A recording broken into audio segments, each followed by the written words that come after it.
Mu mboze y'akafubo gye tubaddemu ne minisita wa tekinologiya n'okulungamya eggwanga Chris Baryomunsi agamba nti ensimbi zino zaggabibwa abantu ab'ekika ekyo naddala aba Kampala kubanga bizinensi zaabwe ze zaggalwawo mu kaseera kano ng'ate be bakola emmere ya leero. Oyinza kuba oli mwavu mu kyalo tolina ssente mu nsawo naye olina emmere, olina muwogo, olina ebijanjaalo, olina kasooli nga tosobola kulyako emmere yo nekutuusiza ku nnaku 42 ze twalangirira. Kati abo si beebo gavumenti betunuulira bano ab'omu tawuni osanga nti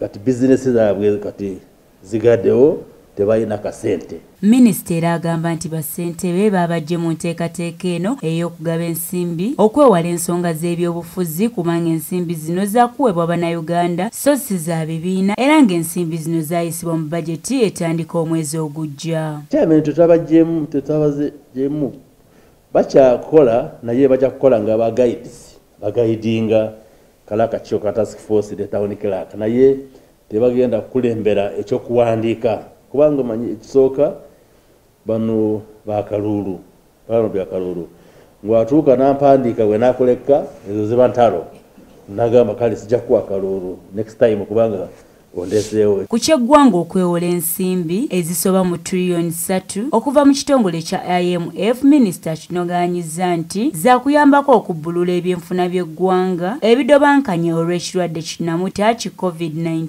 ng'era baakuyita mu nkola ya wealth creation kisobozese bannayuganda okweddaabulula mu mirimu gyabwe. Esi twayisaamu bajeti palamenti ye yagiyisaamu, minisita wa finance n'agisomera bannayuganda.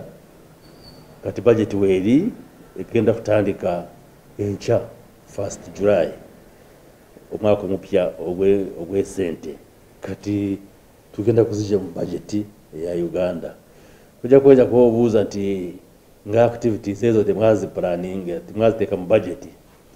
Gavumenti erina obuyinza okukozesa budget nekolamu enkyukakyuka. Ono era ategeezezza nga gavumenti bw'egenda okunoonyereza ku ddagala lya COVID-19 eccupule lye baagemesa bannansi abasoba mu 8 kuba kino kiba kissa obulamu bwa bannansi mu matigga. Eddagala lino lya vaccine liri fake tirikola kiba kibi nnyo tukivumirira kubanga essaawa eno buli omu yalebadde ayamba munne naye ngu si kyakukola ssente n'oleeta eddagala lifu n'olimba abantu n'obajjako ssente. Yes, ffenna twagala ssente nga naye si kirungi tekisanyusa Katonda nti oyagale essente okusinga obulamu bw'omuntu.